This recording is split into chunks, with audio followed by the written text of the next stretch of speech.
vient de délibérer sur les pourvois qui avaient été initiés par M. Khalifa Sall et les personnes qui avaient été condamnées avec lui par la Cour d'appel de Dakar. Et la Cour a décidé de rejeter l'ensemble des pourvois en estimant qu'ils n'étaient pas fondés en droit. Nous en prenons acte. Des escroqueries sur des deniers publics ont été commis. Donc en fait, M. Khalifa Ababacar Sall est coupable d'infractions qui sont claires, nettes et précises.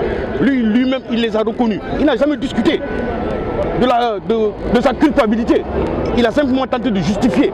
Et donc par conséquent, je ne vois pas en quoi aujourd'hui la Cour suprême allait remettre en cause la décision très pertinente qui a été rendue par la Cour d'appel de Dakar dans cette affaire. Peut-elle écarter sa candidature? Mais elle va même l'écarter.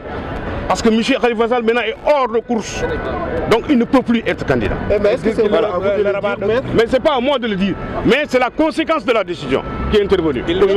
Mais d'ores et déjà, ce que nous pouvons dire, c'est que la Cour n'a pas prononcé de mesures d'interdiction des droits civils et politiques à l'encontre de Khalifa Sall.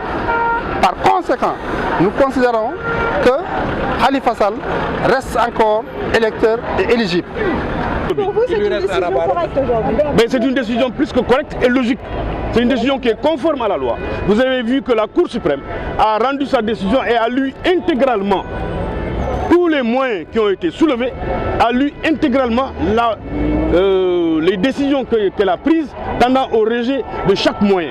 Et je précise que c'est une quarantaine de moyens. Et la Cour suprême a statué sur l'ensemble. Et selon vous, ça écarte Khalifa de la course?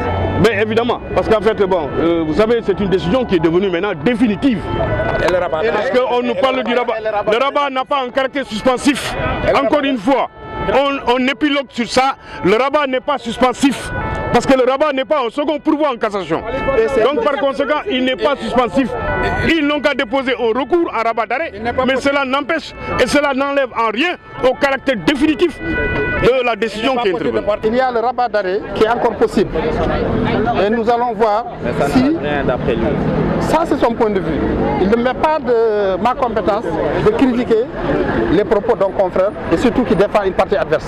Non, Khalifa Sall n'est pas hors course. La Cour suprême ne l'a pas dit et les voies de recours restent encore ouvertes. Par conséquent, ce que M. Cissé a dit, je le respecte, mais ça ne nous engage pas. Est-ce que le rabat est suspensif? Naturellement, le rabat doit être suspensif. Parce qu'en matière pénale, le recours est suspensif et le rabat est un recours pénal. Par conséquent, il doit être suspensif. Même si vous voulez faire le combat devant les juridictions internationales. Mais ça, il est libre de le faire. On ne peut pas le lui interdire. À cet stade, on va casser ce verdict. Ce verdict-là ne sera jamais cassé. Parce que vous savez, la Cour suprême, c'est la pyramide, c'est le sommet de la pyramide judiciaire. La Cour suprême, après la Cour suprême, c'est le bon Dieu. Il n'y a pas une autre juridiction. Il s'y ajoute que la Cour a implicitement reconnu avoir violé une règle de forme essentielle prescrite par la loi organique en siégeant en nombre pair.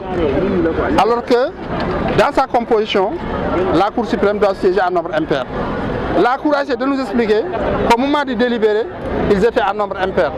Mais comment le savoir? Il n'est pas possible à la défense de vérifier qu'au moment de siéger, ils étaient en nombre impair. Nous allons nous réunir, nous allons examiner la décision rendue et nous allons en tirer toutes les conséquences du droit dans les jours à venir.